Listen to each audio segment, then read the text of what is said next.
The elephant in the room is being alive, is the happening. That is the elephant in the room. See, what is terrifying? Terrifying for a human, for a person, is death. And so right at the heart of everything is nothing.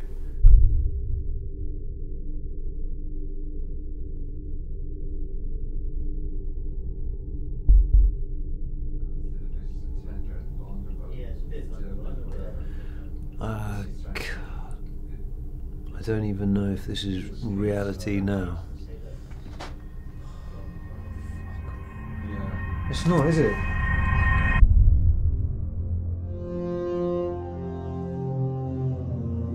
All understanding is blown apart, all safe ground, time, space, everything is destroyed.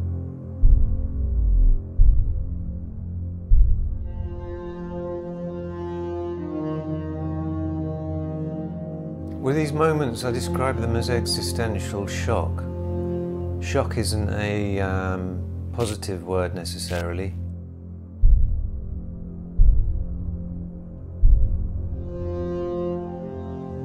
I feel sort of pleased with myself and vaguely heroic.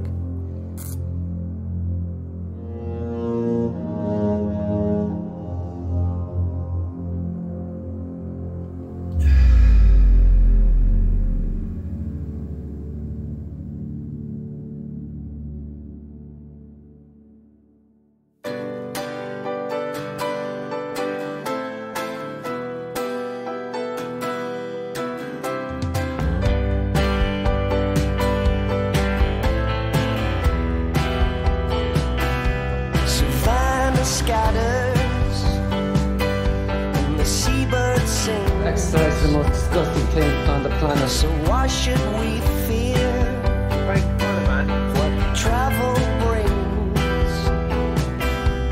What were we hoping to get out of this? Some kind of momentary bliss.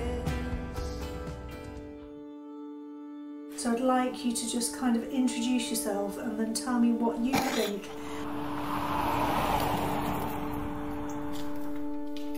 My name is Frank, I'm 44, I'm married with 3 kids. I'm interested in film and creative endeavours. I don't think this is ivory, actually. I don't know what it is, but I doubt it's ivory. Anyway, this is a cat. I'm 59 years old. Made in Newcastle-under-Lyme by quite a famous clockmaker. Cockmaker? Not a cockmaker, a clockmaker. Yeah. Alright, chill out. Who am I talking to? I don't know, did you write the question? What did you want from me? I need to have an idea who I'm talking to. What's my motivation? Did you write this? Yeah, I did. I have an entrepreneurial past and I can plunge into things in an Aspergian type of way where the whole world is blocked out and I get totally lost in things. I've lived in London for over 30 years and now I live in Paris. My name, I can't even say my name is. My name is Boris. I'm absolutely certain about nothing. And the only reason I would be making a point is I want to try and convince you. I just don't believe what anybody else says, but I don't have a clue myself. I smoke at the moment. I drink relatively heavily, more heavily than I would imagine doctors would advise me to. I have a cautious interest in psychedelics. I'm 45 years old. I live on the south coast of England.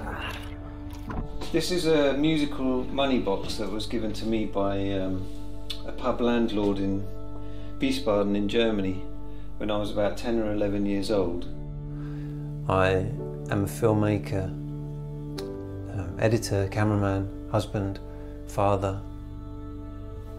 You know, my parents got divorced, I've been married twice, and there's a lot of other stuff that's sort of attached to the story of my life, but it's like a suit that I've, either put on too much weight or lost too much weight. It doesn't fit. You seem to be kind of a bit blank, but also the other Yeah, thing... but I am blank. Okay, but I'm just Fuck's helping you sake. to get through this. I'm kind of tired about what I think about myself, my own ideas, and the thing that I am most interested in is being alive. I don't really know what I'm looking for. Don't really know what I want. And I am not so sure that what I think I want is what I want.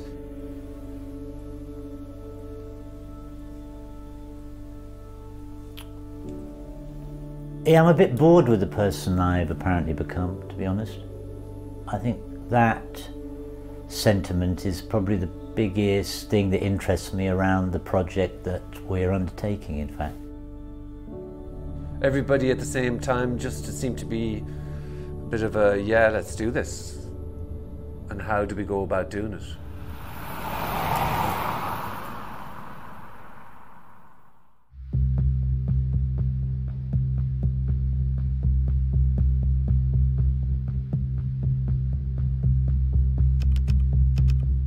Psychedelics are somewhat difficult to define.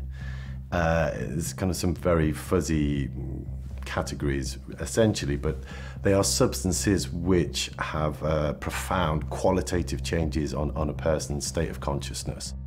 I would say I was a psychedelic virgin. Yeah, let's leave it like that. I don't have much experience with psychedelics. I don't know what to expect from taking them. Taking ayahuasca, magic mushrooms and LSD, before I took them I was very excited about the idea of taking them. Now that I've taken them I'm a lot more cautious. Unlike something like cocaine or coffee, which may have quantitative changes to your kind of, levels of arousal and general physiological state of being, psychedelics will affect all areas of your consciousness, from your sense of self, your sense of time, your emotions, your cognitions, your awareness, your perceptions in profound qualitative ways. I do believe in science, and I certainly don't believe in magic and gods and all that. And I like evidence on my toast. I don't know if he'd agree with me, but possibly he might call himself a material atheist. He believes in the nuts and bolts of reality and that we might find out what consciousness is one day. I mean, I think, we are investigating to some extent the idea of the dissolution of self. And you see, this idea of the loss of self, I don't stop thinking about this, to be perfectly honest. I mean, it's a constant thing in my mind, this idea of self and no self.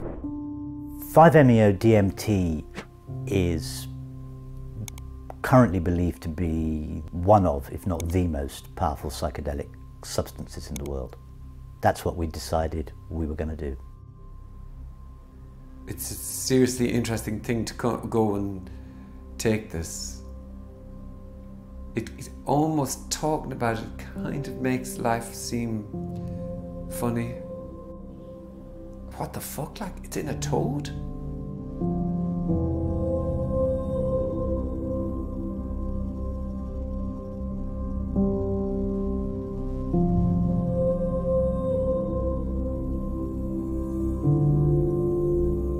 The strongest psychedelic that opens up the keys to the universe and explodes you into everything, and that you experience life and death at the same time, and you see through all that, you see through the veil, you see what's on the other side, and it's in a toad.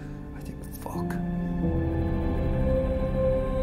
As preparation for that, particularly I think for Boris and I, we decided that it would be a good idea to share in a psychedelic experience together. The guys hadn't done mushrooms before, and I think we decided to do them as a kind of a way to get to know each other, a way to kind of experience a psychedelic together for the first time.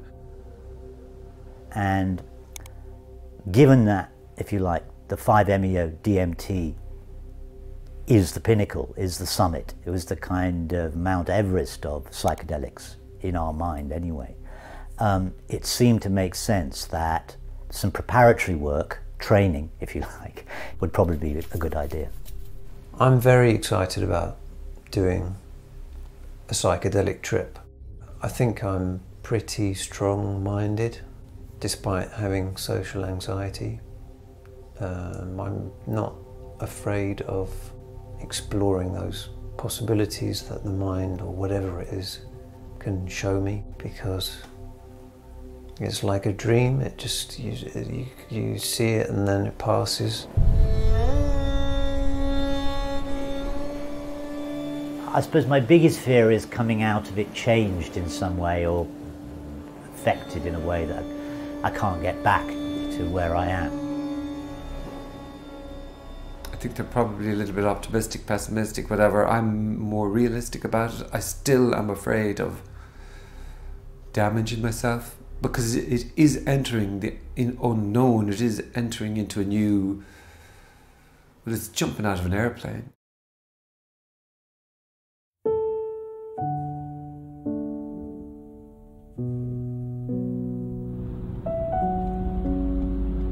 Do you think what we're going to be doing, taking a dose of mushrooms, is like jumping out of an aeroplane? A bit, I do, yeah. There's plenty of me that doesn't want to do it. I mean, I think I'm only doing it because of the fact we're doing the film, and also... That's not true. No, there's a bit of me that feels it's probably the right time in my life to do it. I think that's my main thing. It feels like it could be something really worthwhile to do at this moment in time. Yeah. But I've never felt the need to do it previously, and I've always looked slightly down my nose at people who tell me about, you know, their psychedelic drug experiences. I've found that extremely boring. I've read so many things where people will go, wow, I took psychedelic and the world is amazing, and I'm at one with nature and the planet's amazing, and maybe that's a preferred state of being for me than feeling grumpy and getting old and sluggish and tired.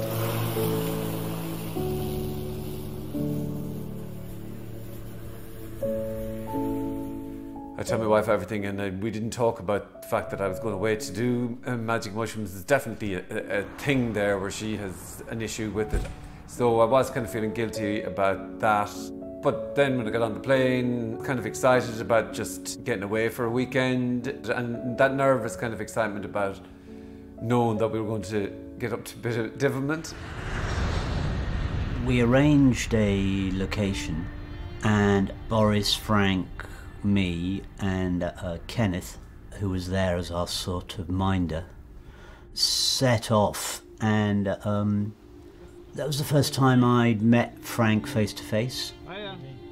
I think I was conscious of how the four of us going to get on for the few days. It's kind of, are we all going to get on well? That's kind of important, especially given that we were going to take psychedelics together. So I thought it was kind of nice chat on the way. I thought there was an interesting dynamic between Boris and Charles. They kind of had this known each other for ages relationship, so that they, like a husband and wife, that they would say anything to each other.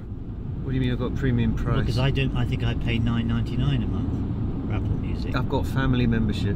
Right, okay. Yeah, but as what far I'm as saying is I can concerned, that is- download any track I want. I don't think you can. What do you mean you don't think I can? I'm telling you I can. You mean download it onto your computer?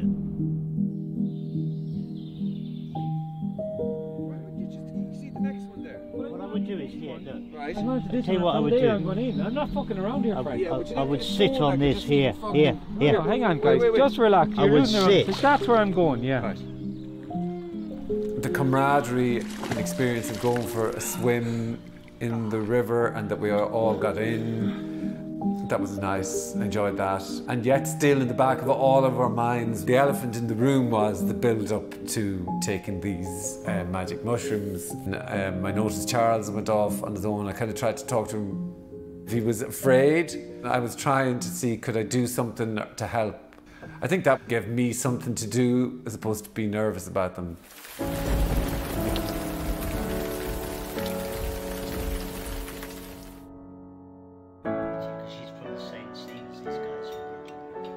We had a nice conversation the first evening we were there.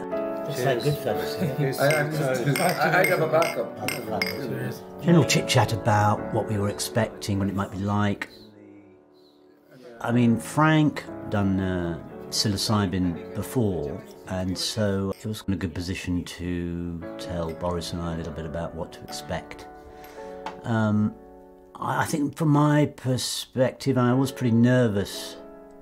A lot of the research is saying that it seems to be that the centre of the brain that organises the self, and that the self is part of, that seems to affect that and it falls away. So it's a very, very common report from it that there was no sense of self. In their mind, they were asking all these questions and it's impossible to describe until you've actually done them. So that's why the great unsaid about the journey inside is that It's no fun. It we didn't definitely say it's no fun. It can encompass fun, but it's everything. I'm going to have the best trip ever tomorrow. Yeah. Guaranteed. Yeah, but it's fine. I already figured it's going to be hell. I already figured. You're fucked anyway. I already figured that. You are fucked. I'm not holding your hand. I'm not holding your hand. You will. There's no. Me and you are not holding hands. I will give you. They put the parachute on you. They make everything absolutely as secure and perfect that you can possibly have. But then, at the last second, you're thrown off an airplane. Now, what happens after that? Most things in life, you kind of can go, okay, well, I'm going to stop this discomfort now. I'm going to get out of, I'm going to stop running, I'm going to stop the cold water, I'm going to stop talking to whoever it is. Whatever scenario, I'm going to end it. Whereas when you're on the psychedelic trip, there's no way out. That's the only, you can't get out of it.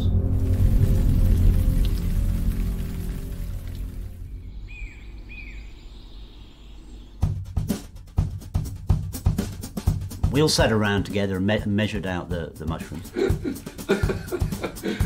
Okay. I think I had 5 grams, which seemed like a lot to me, and what was apparently a sort of reasonable amount for a solid trip, so to speak. Frank and I had 6 to 7 dried grams, because I was half convinced that nothing much would happen.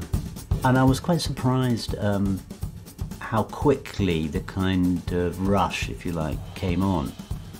What drugs? Out of my mind on drugs, mummy.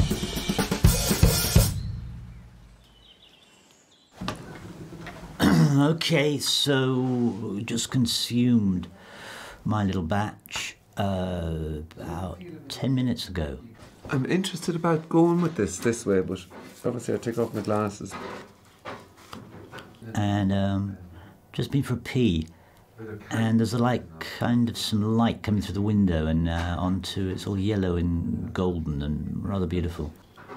See, my inclination is to go running outside now, or just to go outside. That's how I would feel about this now. I suppose staying in the room, I can feel the world closing in almost. I can feel stuff happening. No idea what to expect, and just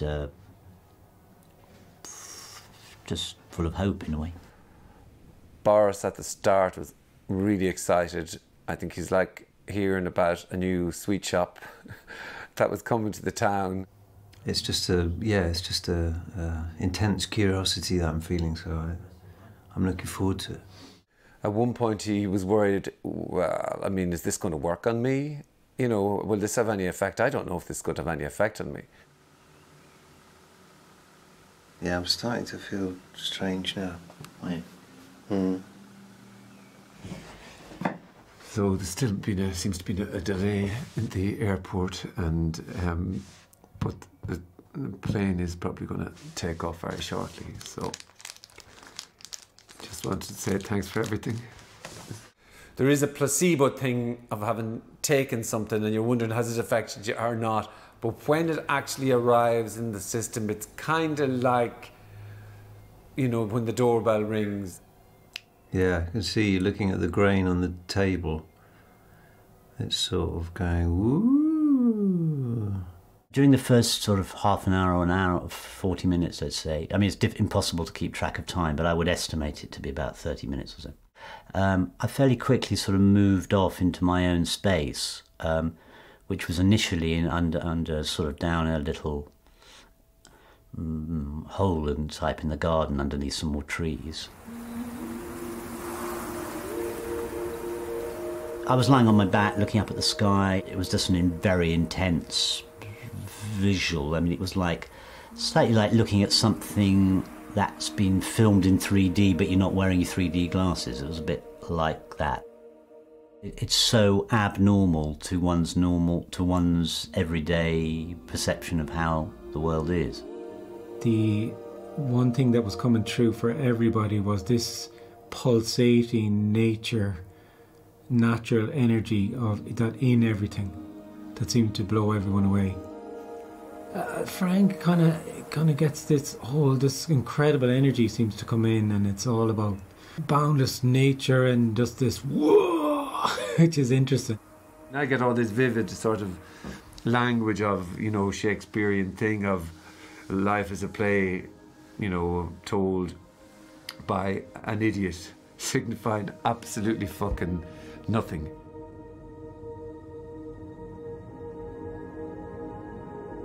For Charles, his was obviously going to become inward, and I wasn't quite sure how Boris was taking to it. He was kind of laughing, and then he'd become fixated on things, and it does rapidly become an inward thing. Eventually I went inside and lay down on a bed. I didn't really want to go inside the house. It was almost like going inside the house was going to make me, I was going to have to go really inward, and I didn't really want to.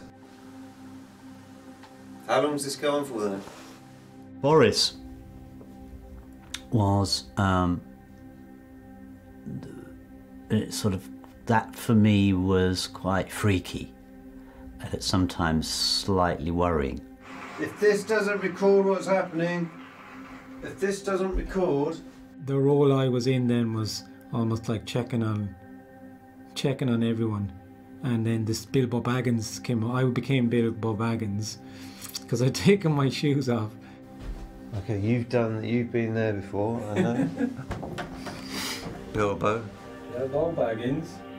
You fucking stop it! Did you say that? No. You did. And the music starts. That is fucking genius, alright. It's trying to show me something. No, it's not. Because it's not saying anything. I'm going to press record. It was like he had reverted to a sort of naughty Boris child. And all his normal sort of social filters and behaviours and things had been removed. And he was sort of wandering around the house with a sort of fairly heavy dose of Tourette's. Trouble! I'm in trouble. Okay, I'm going to be sensible for a couple of minutes. Because this is Bumblecuz. Wowzers. As you paid attention to anything in particular, you got lost. It transformed and you just got lost in the layers of it. It's close to psychotic break, the experience of psychedelics, because it does break the mind and breaks all the knowns apart. It was quite obvious that everyone felt caught at some point in a loop, and that for certain people that loop, it felt like that there was no escape from that loop. I pressed that, didn't I? Bilbo. You did not say that. That is amazing. Oh, this isn't real. Did I press record on the camera? Oh, it's so impressive. It's so impressive. It's just... how many times has this happened? You alright, Kate? Come on. If I'd engaged with Boris, I could have got caught in that loop, and I felt, well, that was his loop. But do you know what I mean by that? That it had an impact in the house. It was an element of the Mad Hatter house that he was as far as I was concerned, he was the insane asylum in this house. Okay, I did press record now. I know I fucking pressed record on this camera. multi-dimensional sandwich bags. Sandwich bags. And the music's playing again.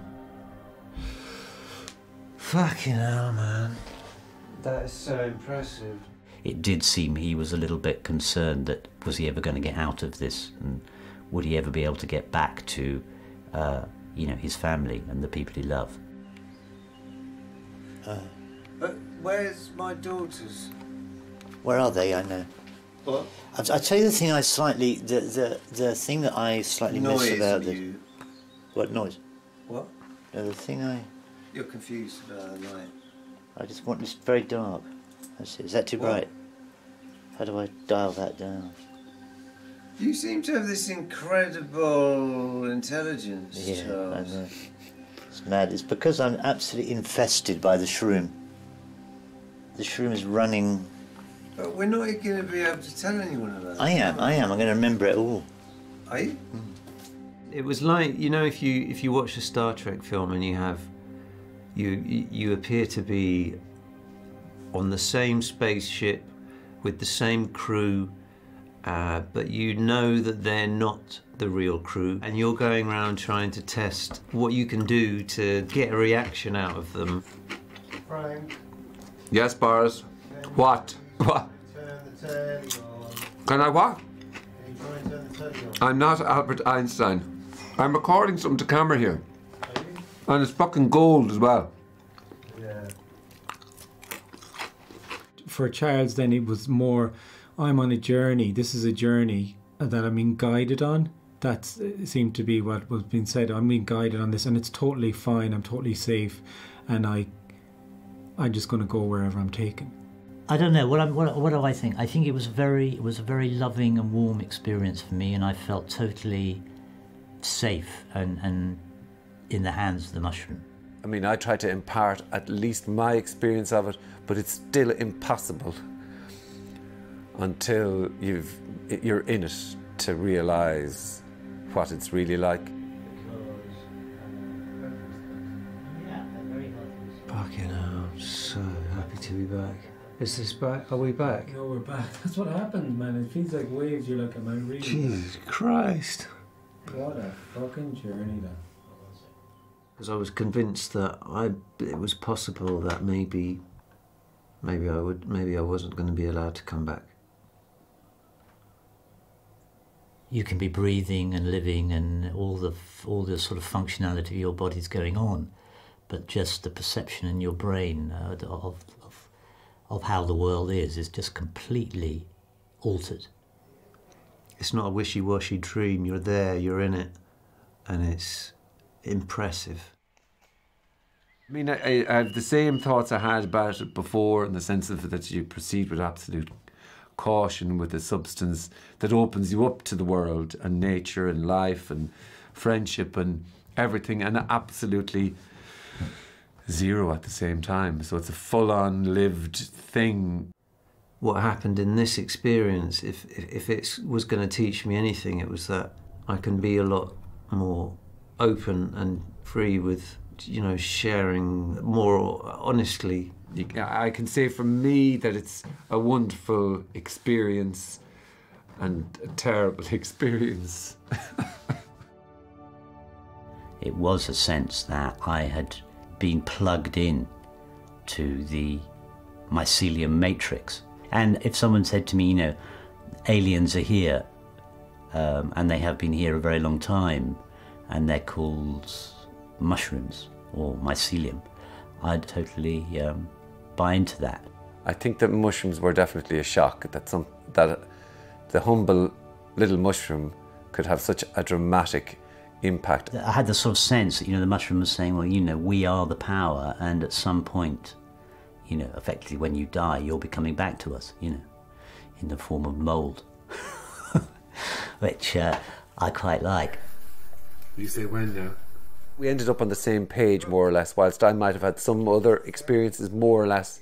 Our psychedelic journeys were very close after taking a heroic dose of mushrooms. They call it the dart. It goes from Bray. The unfathomable everything.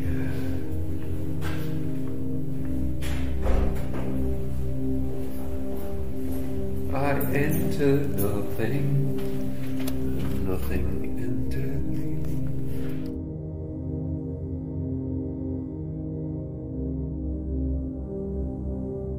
5-MeO-DMT, its full chemical name is 5-methoxydimethyltryptamine. It's chemically similar to dimethyltryptamine, also known as DMT, more fully known as NN-DMT. There's a small family of chemicals here which have very similar properties. They're all extremely profound and intense in their experience, but they are subjectively very different.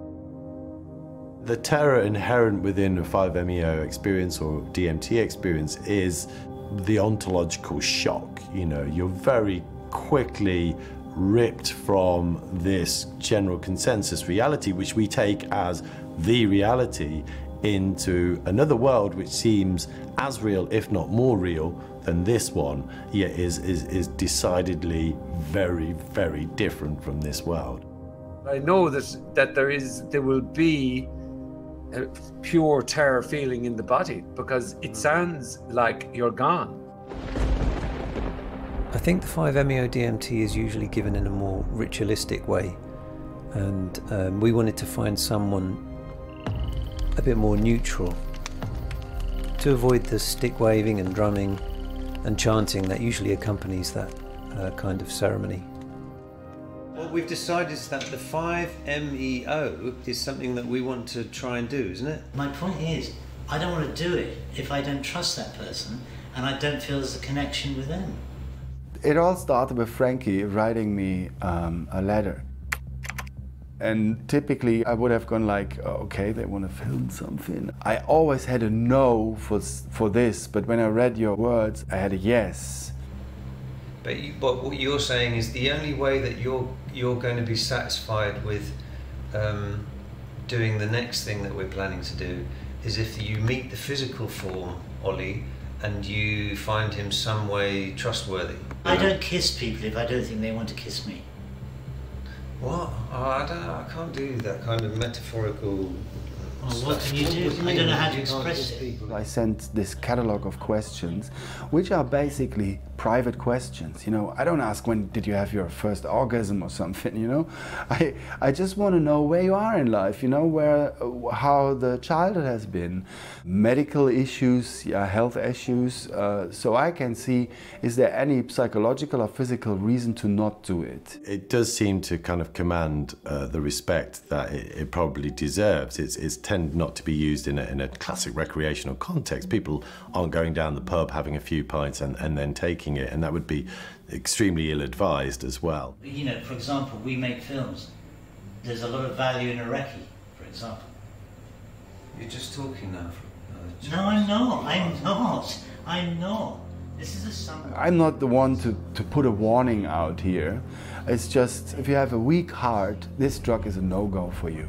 Yeah, all those people writing me, can I buy some? Save your time. All I'm saying is that your idea of going over there to establish whether this person is trustworthy is not an idea which I'm happy with. Why not? I am saying... Why not? Then? I am happy... Why not? Because I don't have the time to fuck about.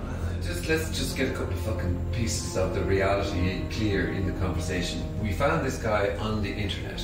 Yeah. He doesn't want to be hang around with us as much as we don't want to hang around with him. All that I've done is gone like this. Seems okay, lad, but you need to go and confirm. And I've gone in. No, I'm not. But that's all don't get me wrong. that Don't get me wrong. I'm not. I've got no. I'm absolutely neutral about what you and Boris have done.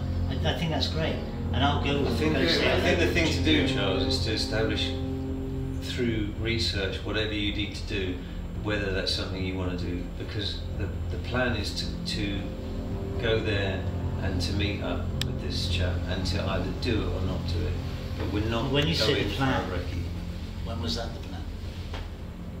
And when was that not? When was that not the thing? Because I missed that meeting.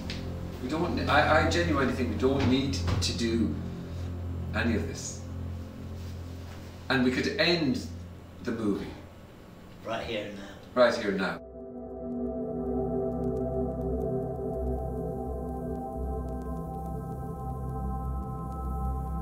finally we had a talk together, and this already gave me a clue of there might be fear present.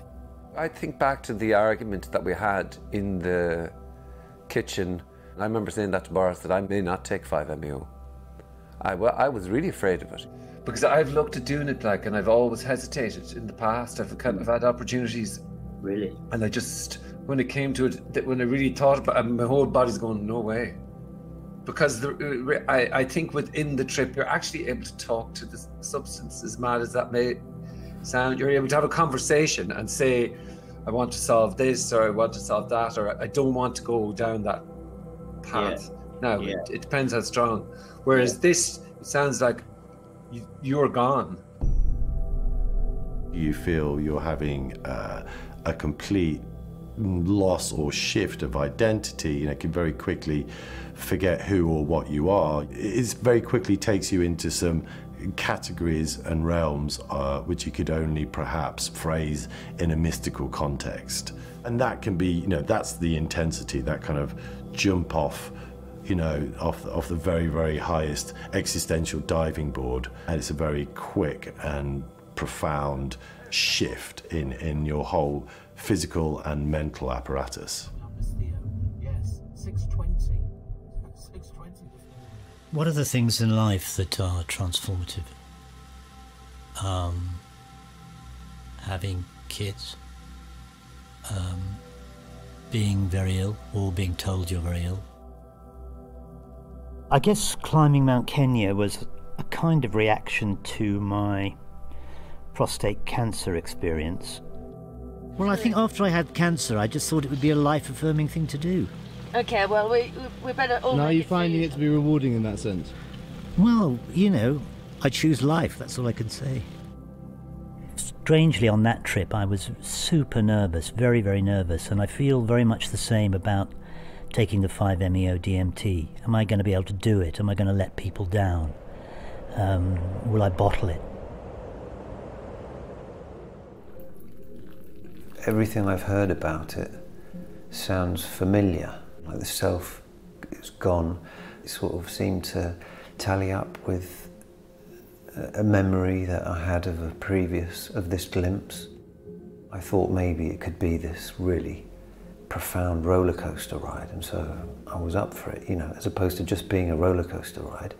Maybe it was a roller coaster ride that could reveal this beautiful truth about the nature of who we are.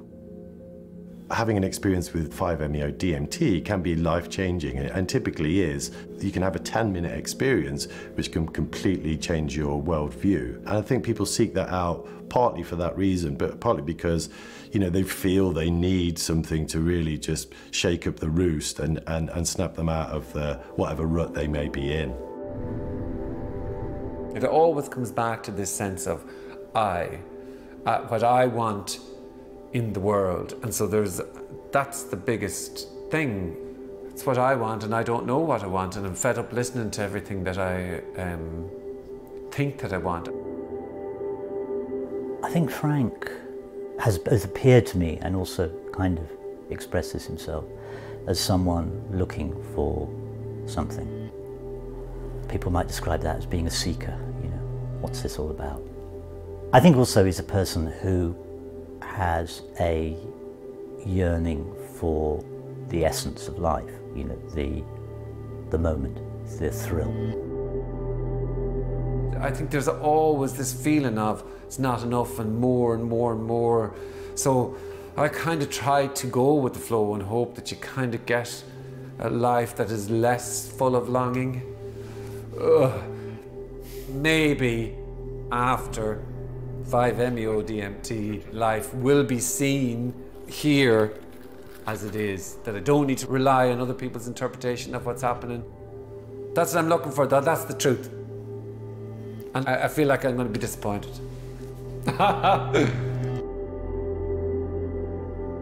If there's people saying, you know, this is the instant pill to enlightenment, that's bullshit, you know. The thing is that some people really, they're at a point in their life where they just need a tiny push. I screen people for having a look if they are at the cliff already. I can't transport them to the cliff, you know. They gotta be at that cliff already, and then they got to jump. As long as we can have a nice meal, though, and a glass of wine and a little cute ciggy. I don't want that psychedelic telling me not to have another ciggy. I like having the fucking ciggies. Once in a blue moon. Taking this right up here. I'll go right here. Yeah.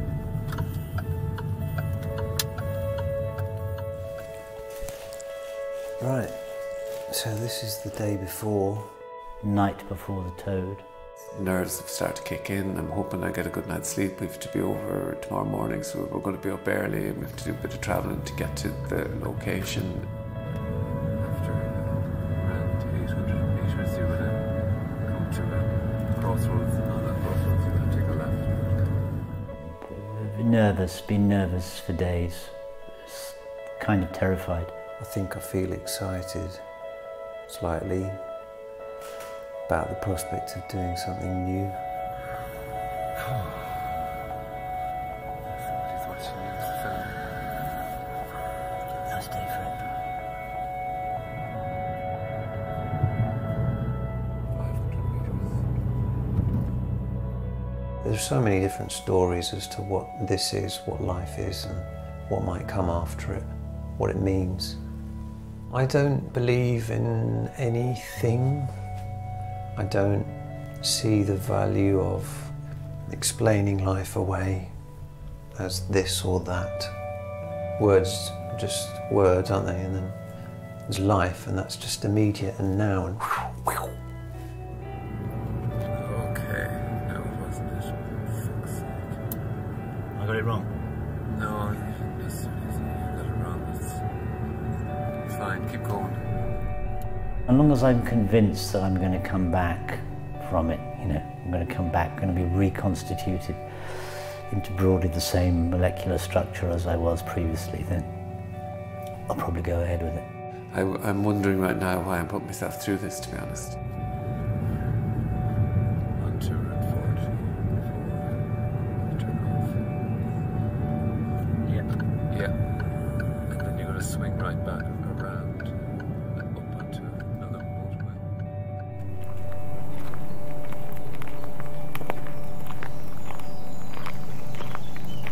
I get this nervous sensation in your body, in the throat,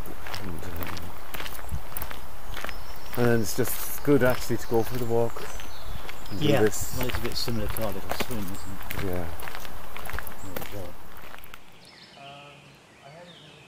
We do a walk outside, either in the fields or in the woods. Most of our lives were inside. Yet when we come outside, we have this, getting goose skin, you know, this sudden feeling of, I am alive.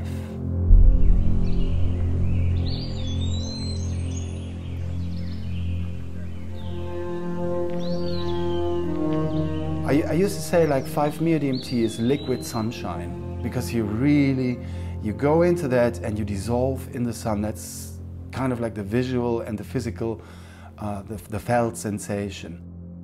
The onset is also very, very swift. People feel in the very first few seconds that they're actually dying. You know, this is it, I've done it this time.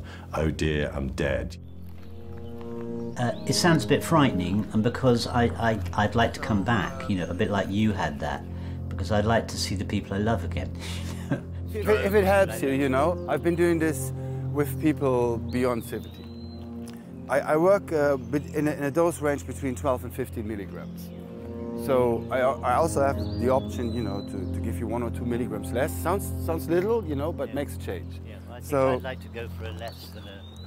Yeah, we gotta see that you get what you came for, you know. Yeah. So, but we will find out that I do all of this like the whole work. A part of me was doing it for the adventure, but a part of me was doing it trying to take something out of it. Maybe I'll get something that will make me not want to feel the need to do these things again or seek for something other again. In core, the psychedelic experience for me is all about giving further the information that the mind isn't that much of a business. and that the only one want to get rid of the mind is the mind itself. He's not a fan, you know, and he knows that you are here. He's also a little bit more, yeah, he's a little bit more shy when people are around. Someone writes me, can I buy some? Yeah, they're even asking, can I buy a toad? Yeah, so how dare, you know? How would I sell my buddies? You know, yes, have one of my children too, for sure. Okay, serious, yeah. So no way. This is Francesca. This is swimming down there is little Leslie, and here we have Rita, I guess, and there hides the little boy, Ringo. I was slightly committed to the toad. I kind of thought that's what we were going to do. But in the end, we ended up doing synthesized 5-MeO DMT. In the beginning, I surely started also to use the secretion of the Bufo alvarius toads living at my place. This animal is not giving it freely. You know, there's no point in bugging the toad for that. They don't like it. They really don't like it. The experience is identical. If someone says differently, it's just they're making it up. We could see that, you know, if you can have the same thing without squeezing the juice out of a living animal, then what's the question?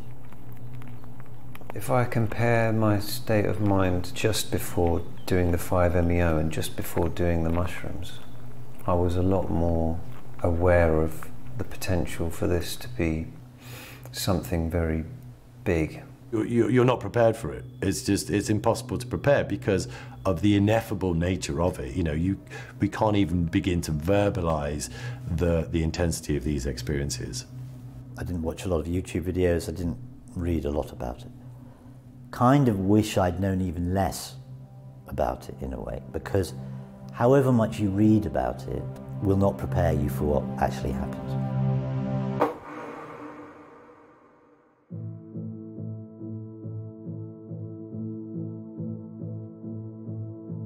We arrived in the house and there was an air of inevitability about everything, so I wasn't so nervous that I was the previous night.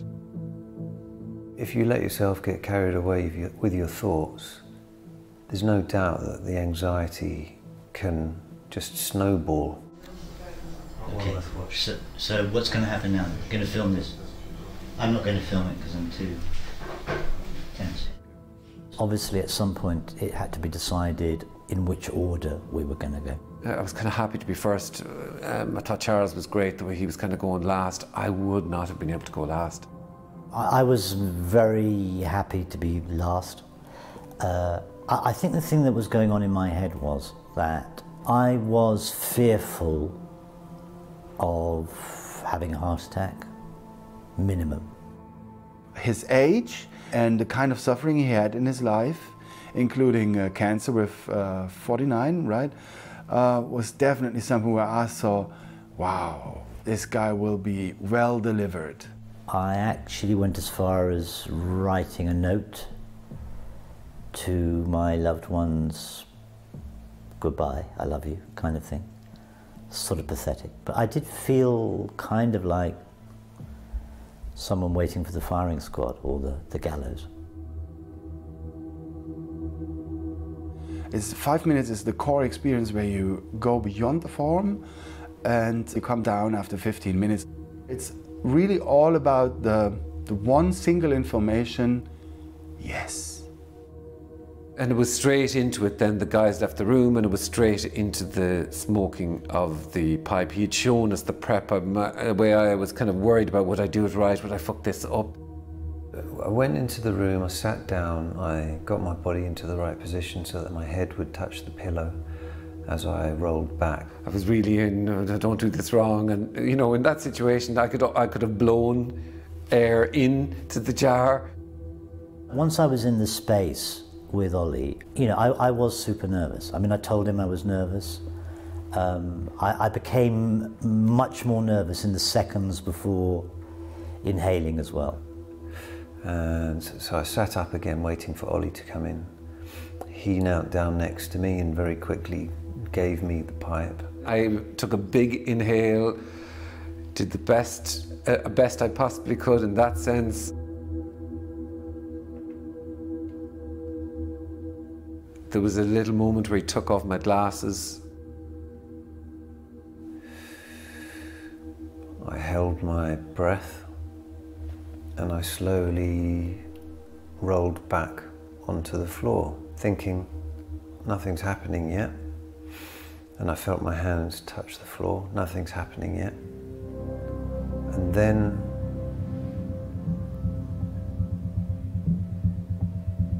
I held it in, I lay back, and then I exhaled.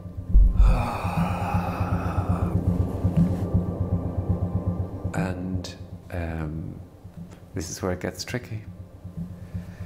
The first part was something I would never like to repeat again in my life, and I hope not to until, you know, I'm dying.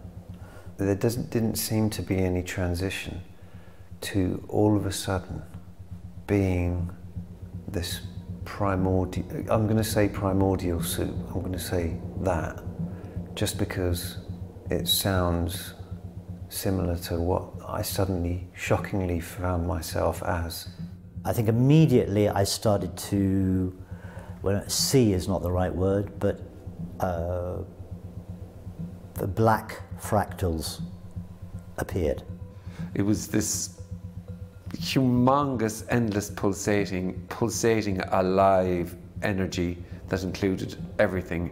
There was a sense that, whoa, black, you know, death, doom, the gateway to the big one. When you said there was an explosion, so really you went from exhaling to everything. It's just so powerful. I mean, when it comes onto you, it really, I don't think there can be anything else like it. It was just this sense of endlessness and the idea that the sense of feeling that life or being or everything was endless, uncontainable and way beyond anything that would come out of this trapdoor. Initially it was profoundly shocking to suddenly be everything in a kind of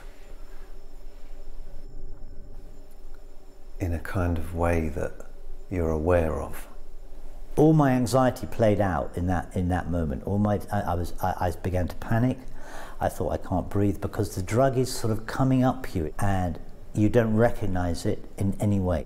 Even for me, like the mushrooms came up gently and it was kind of recognized. This is not recognizable. What happened is, a minute into the experience, he said, not screaming, not panicking really, he said, it's difficult. Ollie, please help breathing. I definitely thought, is this death? Am I now having a heart attack, the thing that I have feared? I'm in the furthest corner. I really try to not interact much, because I believe it's all about you and your true you. So where am I involved in there? I'm just a caretaker. So I'm just a space. I'm part of the secured space. So yeah, I moved further, put my hand on his forehead, that's what I do, and I said, just breathe. I knew that there was this idea that I had to let go of this, and you know, the idea was to disappear. But I could tell I wasn't disappearing. I could still feel my mind at play. On the other hand, I was also kind of aware that my body had completely disappeared. Okay, so what I remember, because that's all we can do. Okay, so this is funny, because this is the mind trying to describe something in which the mind is sort of dying. It felt like a death simulation, that's what it felt like. That someone had said, okay, here's the VR helmet, let's do the death trip. Then on the 6th minute, I sat up. It was almost like a fight or flight moment, but I came back, and Frank McCaughey came back and was totally going, what the fuck is going on? What the fuck is going on? Is my head gone? Where is my head? Is my body? Have I vomited everywhere? What the fuck is going on? Because I had no concept of what this was. And he was like, where am I? What's up? What's going on? Ollie, what is happening? And I was, it's all okay, just breathe, you know, it's all okay, it's all okay. It was like, coming back to having a head. I think I said, have I got a mouth? Oh, my mouth is working, and there's thinking again. Oh, I can talk, I've got a body, woo! It felt like I had, my mind was there, but it didn't feel like I had any control over it or it was connected to me in any way. And then there was another phase which was just really, you know, worth the ticket, because it was just some moments of utter bliss. Bliss and euphoria. And it was just this incredible wash of light, I guess. And there was a sense of the people I loved, and everything was going to be all right. And yeah, now I'm going to cry.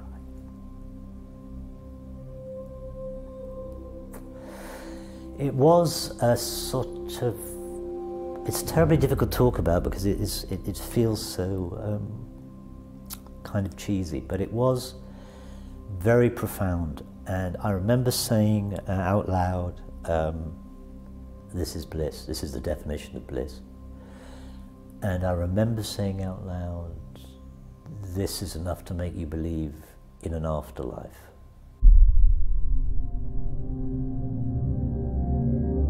When you talk about death,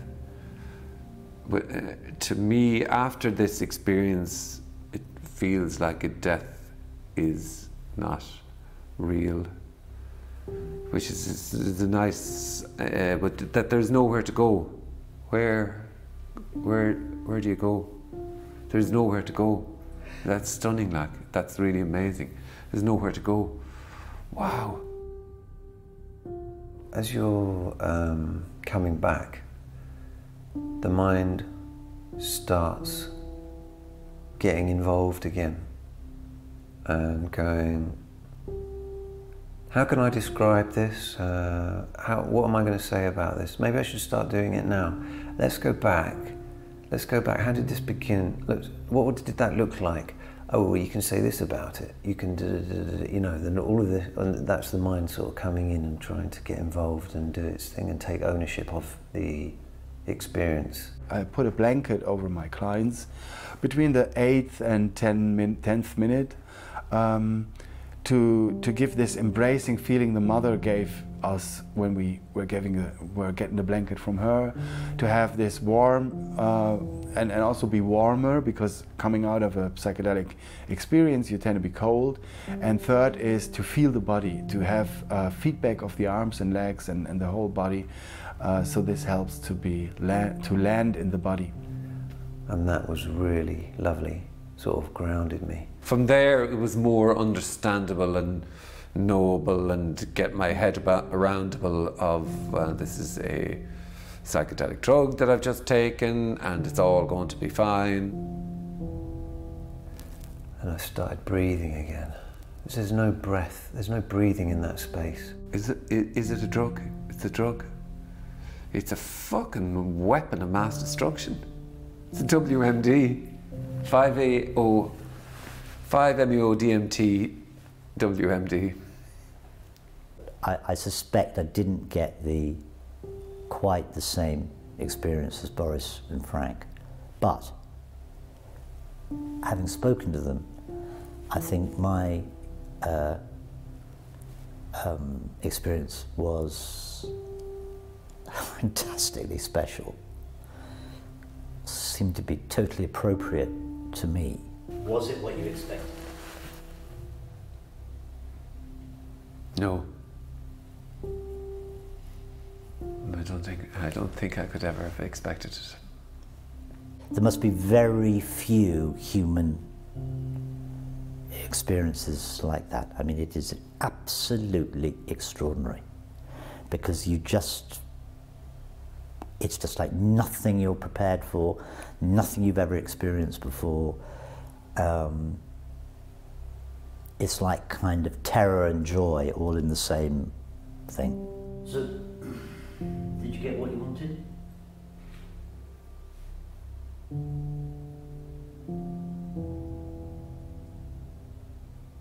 I got what I wanted in the sense that I came away with a couple of friends and had an amazing experience.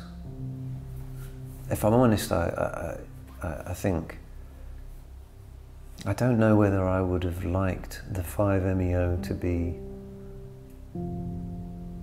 something else.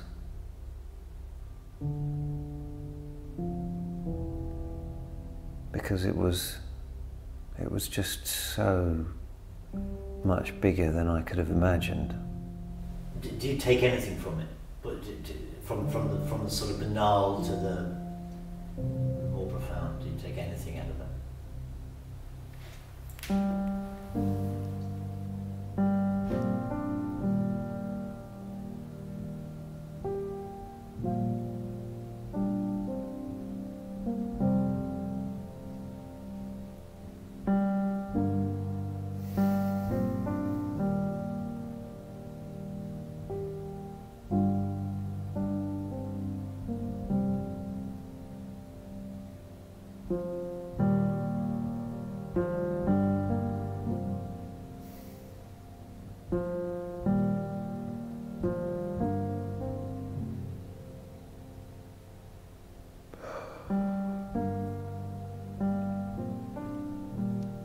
It's amazing to not take anything out of it when I've always taken stuff out of something.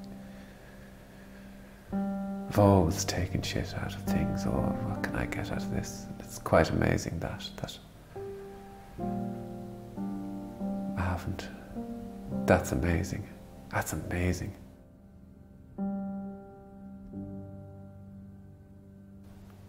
Nothing can prepare you for that. It's so mind-blowing. It's just so shocking to be in this space. There's this tiny little thought when you're plunged into this ocean of whatever, energy, like being at the bottom of the ocean. It's like, oh, this is slightly unfair because I didn't choose this. It seems like a weird thing to say, but I felt like that with the mushrooms as well. I thought this is slightly unfair to be here forever because I didn't choose to do the mushrooms and I didn't choose to do the 5MEO. It's like, okay, I read this, I saw this video, someone told me about that, I told my friends, we said, let's get together, make a film, da-da-da-da-da-da, you know, you can trace it all back. And then all of a sudden you're like, poof. It's not necessary, for God's sake. I was sitting here the other night thinking, you know, why am I doing this? It is not necessary to do. It's not necessary. On the other hand, it's fucking necessary. No, that's not true. It is not necessary to do. On the other hand, I feel sort of pleased with myself and vaguely heroic that I've done it. I'd bore everybody forever if I got anything out of it. Like, I'd just go, wait till you hear this, you need to fucking do this. This is the great, wait till you can get this too. So, but I'm really, really happy that I didn't get anything out of it. But that's what, in a sense, you could say I was looking for that then, maybe. It's nice to be back in this thing though. Yeah. In this real world. It's great.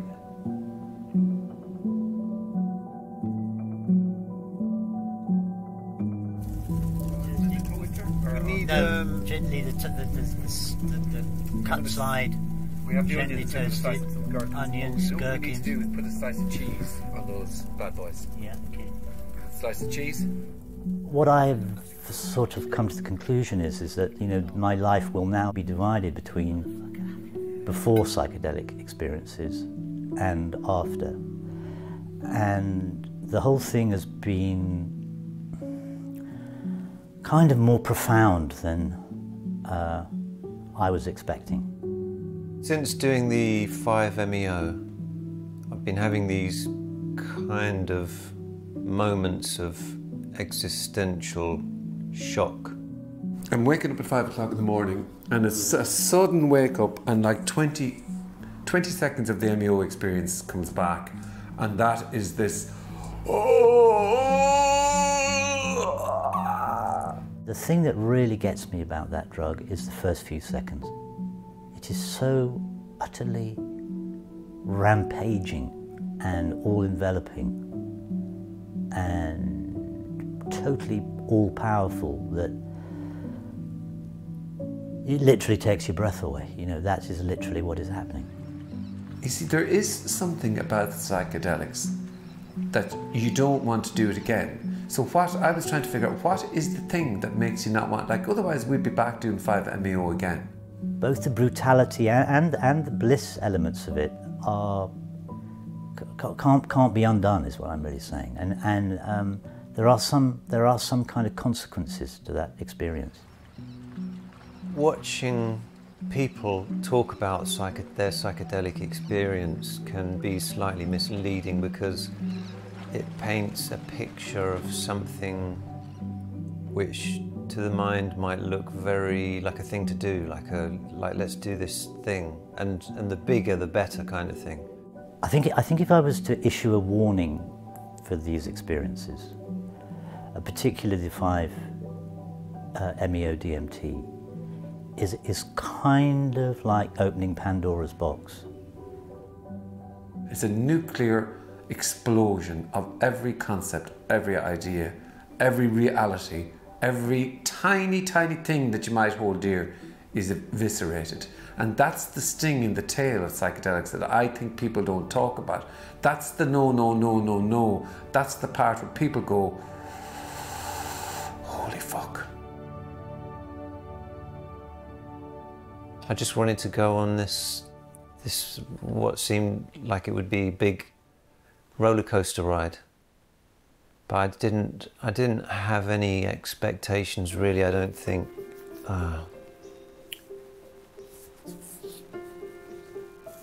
Boris, everything you say is valid. No. Yeah, I know, but I just feel like I'm talking, and I don't really have any thoughts about it. Well, why are you low? Why are you? Has it made you sad? What does it mean that you think sad? I'm low in energy? Because I haven't seen. I don't know. It's Boris's reaction to the whole thing has not really been quite what I expected, to be honest. It's hard for me to describe that, but I think it has stirred deep waters maybe more than he was maybe expecting, or maybe was expecting. It's so shocking. I think trauma is, can be really quite small incidents. It can be sort of small moments of rejection when you're a child.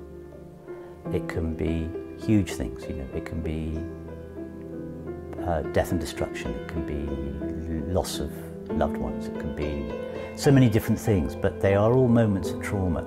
And the 5-MeO is a traumatic experience. All you want to see is the beauty in life.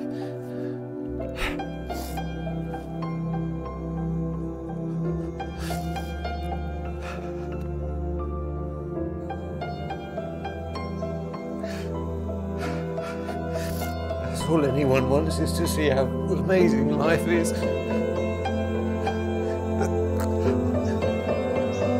And it's fucking scary, it's what it is.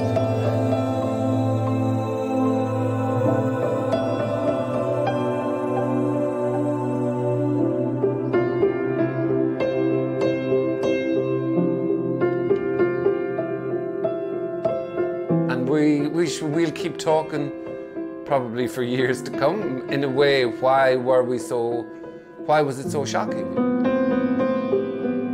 So you'll do whatever you do, but I don't know if I would advise. I definitely wouldn't have. I would never say, why don't you try this 5-MeO thing? That's a laugh. Because I just can't fucking believe that I'm awake. We're all just looking out at this world, waking up every day. Is it difficult? Is it easy? What kind of feelings do you have about your existence? I mean, look, there are amazing things about it, and there are shit things about it. But it's what? How do you turn that into one sentence that tells someone who you are or what your life is? I wouldn't want to. I couldn't do. How do you do that? I can't do that.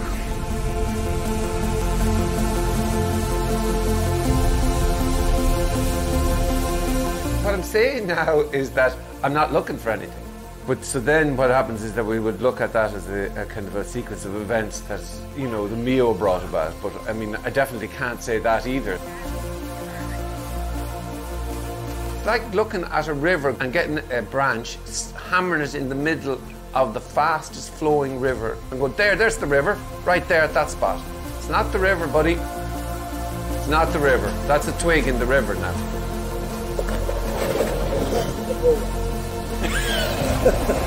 Not having, what's the word, recalls or flashbacks or anything like that. So I feel fine, and I think there's many, many positive aspects.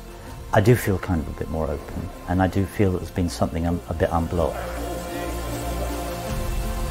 Yeah, and if I think back to the very, very start when we were talking about this and my wariness about doing it and what I wanted and what I secretly hoped to get from it all, and to hear, that's a great fucking story. It's a great story.